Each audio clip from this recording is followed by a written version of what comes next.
Hello all, welcome back to screen space. ఈ వీడియోలో 9 puzzles Korean thriller series review గురించి అయితే తెలుసుకుందాం భయ్యా. ఇదైతే ప్రెసెంట్ ఏ ఓటీటీలో కూడా లేదు, బయట ఆన్లైన్లో అయితే అవైలబుల్గా ఉంది. మీరు చూద్దాం అనుకుంటే నాకు ఇన్స్టాలో డిఎం చేయండి, నేను ఎలా చూడాలో చెప్తాను. సిరీస్లో టోటల్ 11 ఎపిసోడ్స్ అయితే ఉంటాయి. ఈచ్ ఎపిసోడ్ వచ్చేసి 50 to 60 మినిట్స్ డ్యూరేషన్ అయితే ఉంటుంది. తెలుగు డబ్బింగ్ లేదు భయ్యా, కొరియన్ లాంగ్వేజ్ ఉంటుంది, ఇంగ్లీష్ లాంగ్వేజ్ కూడా ఉంటుంది. సబ్ టైటిల్స్ అయితే చూడొచ్చు. ఇక ఈ సిరీస్ స్టోరీ ప్లాట్ విషయానికి వచ్చేస్తే మెయిన్ లీడ్ అయిన జోయినా అయితే తను ఒక క్రిమినల్ ప్రొఫైలర్ అనమాట. ఒక మర్డర్ కేసు ఇన్వెస్టిగేషన్ అయితే చేస్తూ ఉంటుంది. బట్ ఆ కేసు 10 years బ్యాక్ తన పాస్ట్ లైఫ్ లో జరిగిన ఒక మర్డర్ అయితే గుర్తు చేస్తుంది అనమాట. దాని తర్వాత ఏం జరిగింది, అసలు ఆ మర్డర్ ఏంటి, తను ఇన్వెస్టిగేట్ చేస్తున్న కేసు ఏంటి, వీటన్నిటి చుట్టూ నడిచే స్టోరీ 9 పజిల్స్ సిరీస్ భయ్యా. ఇక ఫుల్ రివ్యూలోకి వెళ్ళిపోయే ముందు మీరు కనుక ఛానల్ కి కొత్తగా వచ్చుంటే వెల్కమ్ టు స్క్రీన్ స్పేస్. వీడియోని చివరి వరకు చూడండి. మీకు కనుక రివ్యూ నచ్చితే వీడియో లైక్ చేసి షేర్ చేసి ఛానల్ కూడా ఖచ్చితంగా సబ్స్క్రైబ్ చేసుకోండి. అండ్ వీడియో కింద డిస్క్రిప్షన్ లో కింద second channel link and Instagram link కూడా ఇవ్వడం జరిగింది, రెండు ఫాలో కొట్టండి భయ్యా. ఇక ఈ సిరీస్ విషయానికి వచ్చేస్తే ఫస్ట్ థింగ్స్ ఫస్ట్, నాకైతే డీసెంట్ వాచ్ భయ్యా. అది సూపర్ గా అనిపించలేదు, అలా అని చెప్పి యావరేజ్ గా కూడా అనిపించలేదు. ఓకే పర్లేదు అన్న ఫీల్ అయితే వచ్చింది. పాజిటివ్స్ విషయానికి వచ్చేస్తే లీడ్ యాక్టర్స్ పర్ఫార్మెన్స్ అయితే చాలా బాగా వర్కౌట్ అయింది. చాలా స్ట్రాంగ్ అండ్ ఇంటెన్స్ గా ఉంటుంది. ఒక టిపికల్ గా ఉంటుంది అనమాట. ఆ క్యారెక్టర్ అనేది చాలా బాగా వర్కౌట్ అవుతుంది. మీకు through out the series enjoy చేస్తారు. అండ్ ఇది ఒక సైకలాజికల్ థ్రిల్లర్ సిరీస్ భయ్యా. మరి చెప్తున్నా, psychological thriller series. Korean normal thriller series కి సైకలాజికల్ థ్రిల్లర్ సిరీస్ కి చాలా తేడా ఉంటుంది భయ్యా. అది మీరు ప్రత్యేకంగా తెలుసుకోవాలి. సైకలాజికల్ థ్రిల్లర్స్ అనేసరికి మెంటల్ ట్రామాస్ కానీ, మెమరీ క్రైమ్ కానీ, గిల్ట్ కానీ, ఇలాంటి పర్స్పెక్టివ్స్ అయితే చూపిస్తుంటారు ఎక్కువగా సైకలాజికల్ పరంగా. సో అవి ఎక్కువ డ్రామాని ఇంక్లూడ్ చేస్తాయి అనమాట, యాక్షన్ అండ్ మిస్టరీస్ అని కాకుండా. సో ఆ సైకలాజికల్ థ్రిల్లర్ అన్నప్పుడు ఖచ్చితంగా స్లో ఉంటుందని అయితే గుర్తుపెట్టుకోవాలి మీరు. సో ఈ psychological angle and emotional trauma అయితే ఆ కాన్సెప్ట్ ని చాలా బాగా ఎక్స్ప్లోర్ చేసి చూపించారన్న ఫీల్ అయితే వచ్చింది నాకు. చాలా డీప్ గా తీసుకెళ్తారు భయ్య, దాని పరంగా వర్కౌట్ అవుద్ది.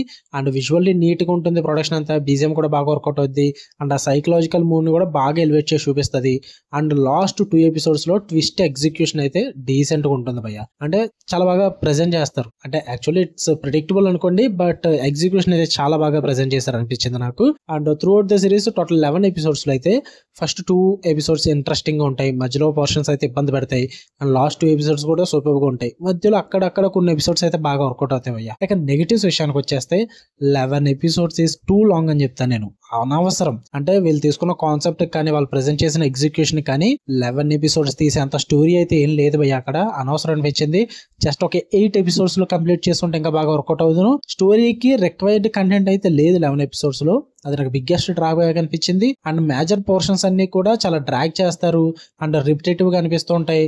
కొన్ని ఫ్లాష్ బ్యాక్స్ పరంగా కానీ, ఇంట్రాగేషన్ సీన్స్ అన్ని ఇవన్నీ కూడా రిపిటేటివ్ గానే ఉంటాయి అండ్ ఫెమిలియర్ గా కూడా ఉంటాయి. కొరియన్ థ్రిల్లర్ ఫ్యాన్స్ కి అయితే ట్విస్ట్లు అయితే ప్రిడిక్టబుల్ గా ఉంటాయి భయ్యా. లైక్ మీరు మౌస్ సిరీస్ కానీ, బియాండ్ ఈవిల్ ఇలాంటివి చూసేసి ఉంటాయి ఆల్రెడీ. ట్విస్ట్లు అయితే మీరు ఈజీగా ప్రిడిక్ట్ చేసేస్తారు. నాకు అదే ప్రాబ్లం అనిపించింది. నేనైతే ఈజీగా గెస్ కొట్టగలిగాను ఒక స్టేజ్కి వెళ్ళేసరికి. అండ్ ఎమోషనల్ డెప్త్ పరంగా కానీ, అండ్ క్లైమాక్స్ పరంగా కానీ చాలా వీక్ రైటింగ్ అయితే ఉంటుంది. అంతగా కనెక్ట్ అవ్వరు మీరు. అండ్ సపోర్టింగ్ క్యారెక్టర్స్ కూడా డెవలప్మెంట్ చాలా వీక్ గా ఉంటుంది.